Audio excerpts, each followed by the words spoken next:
Always on top. Your number one radio.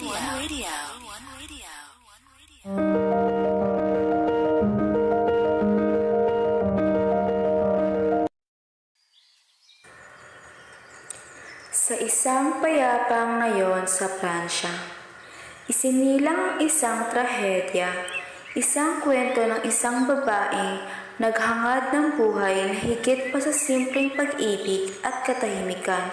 Siya si Emma Bovary.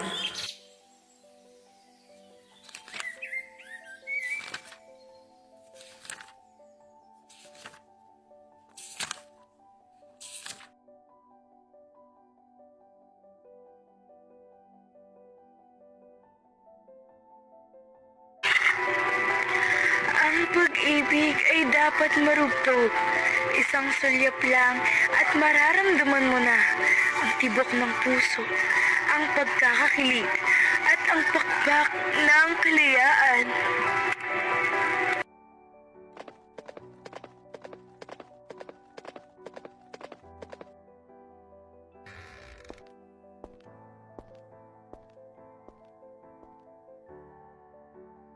Siya ay unang pinakasalan ni Charles Bovary, isang doktor na tapat at mabait, ngunit walang kagilagilalas na taglay.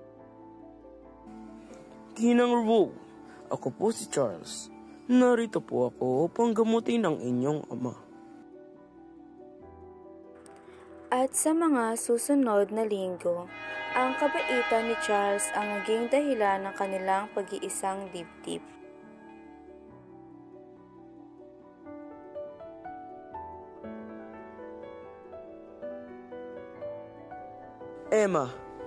Emma, pangako ko, hindi kita pababayaan. Buong buhay ko iaalay ko sa iyo. Salamat, Charles. Sana matutunan kong mahalin ang buhay na ito.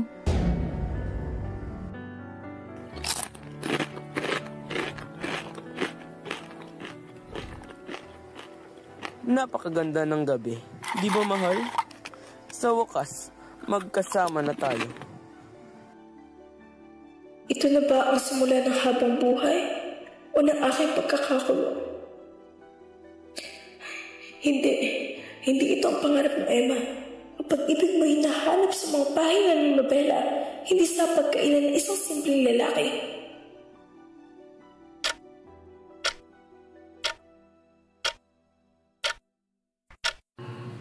Araw-araw, pare-pareho. Wala akong halik ng alam o pagsabog ng damdamin. Ito ba ang tinatawag nilang pag-ibig? Pag-ibig.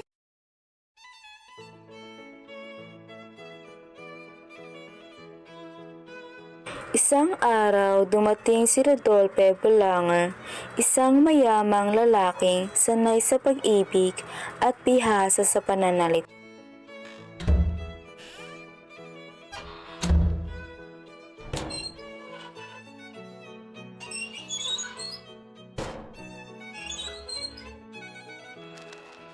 Dinang Bovary, ikaw ay isang rosas na nabubulok sa lilim ng isang paso.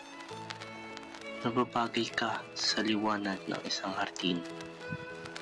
Kasama ko. Ang iyong winiwika, tila galing ito sa isang napakagandang pangarap. Nagtagpo sila sa mga lihim na sandali, mga sayaw, sulyap, lihim na halik. Si Emma ay tuluyang nahulog sa bisig ni Rodolphe.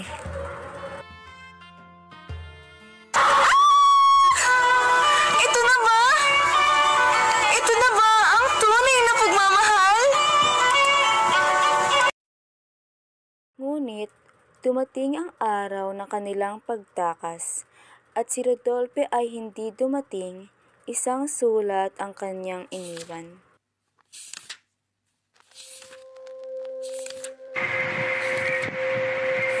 Emma, hindi ko kayang sirain ang iyong buhay. Paalam. Hindi ito totoo. Hindi ito totoo. Diba? Hindi ito totoo. Lahat ng pangako, lahat ng salitang matatamis, kasinungalingan lang pala. Hindi siya ang una at hindi siya ang huli. Ngunit hanggang kailan ka tatakbo sa imaheng hindi ikaw ang lumikha? Kailangan ko ng pagmamahal. Karapat-dapat akong mahalin. Hindi ako isinilang para lang makulong sa loob ng bahay at mamatay nang hindi man lang nadama ang apoy ng damdamin.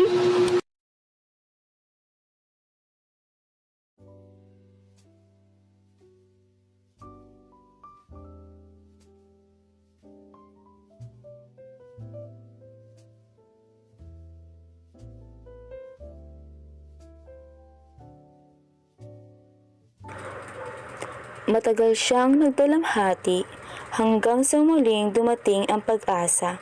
Si Leon Dupuis, isang batang abogado na dati niyang kakilala.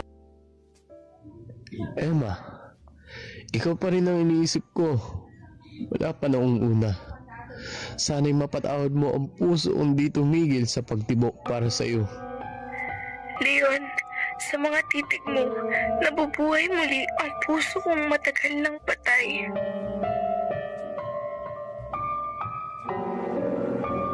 Ngunit sa kabila ng pag-ibig, bumigat ang mga bayarin. Ang kanyang luho, ang mga damit at alahas, lahat ay utang.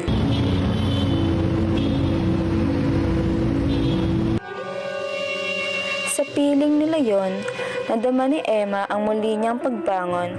Hindi ito tulad ng kay Rodolphe. Ito'y mas panayad, mas totoo, o iyon ang kanyang akala. Wala kang kailangan patunayan, Emma. Sa akin, sapat na ang ikaw. Sa bawat tingin mo, sa bawat ngiti, ako'y buhay. Ngunit Leon, paano kung ang lahat ng ito'y muli lang akong dalhin sa wakas ng kasinungalingan? Di mo alam kung ano ang tunay na pag-ibig, sapagkat ang hinahanap mo ay katang-isip.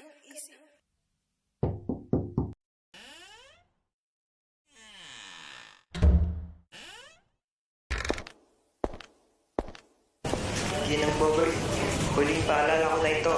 Bukas, kukumpiskahin ko na ang lahat. Wag! Hindi! Wala na akong pera! Wala na! Wala na! Di isang sentimo! Sa huling gabi, wala nang naiwan si Emma. Ang pag-ibig ay nawala, ang yaman ay nawala, ang kanyang tangal nilamon ng panlinlinlang.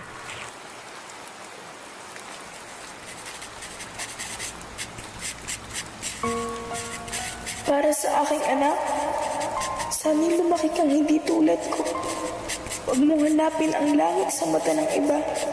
Matuto kang mahalin ang lupaing tinatapakan mo.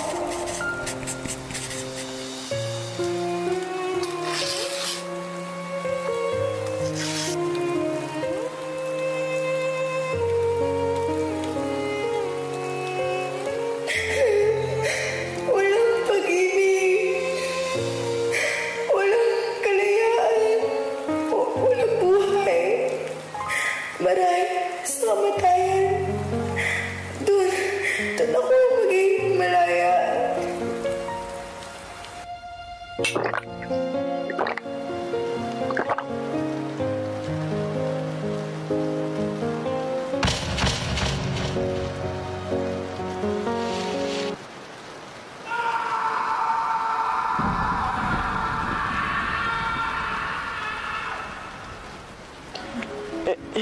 Emma, bakit hindi mo ako kinausap? Ako'y narito, ngunit hindi mo ako nakita.